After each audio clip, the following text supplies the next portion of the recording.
Sanitary workers को पंजाब की अवाम और हुकूमत सलाम पेश करती है। पूरे पाकिस्तान में एक नई मिसाल कायम की गई है। अर्के गुलाब के साथ गलियों को धोया गया है। वज़ीर बल्दियात पंजाब ज़ीशान रफ़ीक का तकरीब से खिताब, कहा कि हमारे असल हीरोज़ हमारे सैनिटरी वर्कर्स हैं। 2,92,000 टन से ज़ायद आलाशें उठाई गई हैं। कोई एक आवाज़ हमें नहीं आई, पूरे पंजाब के अंदर से कोई एक आवाज़ नहीं आई, कोई एक शख्स किसी ने ऐसी बात नहीं की।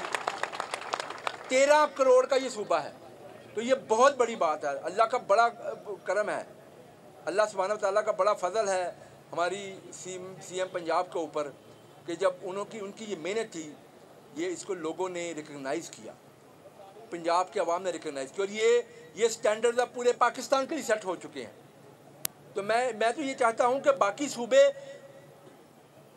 परफॉर्मेंस दिखाएं, कारकर्दगी दिखाएं, लोगों की खिदमत करने में हमारा मुकाबला करना है तो करें।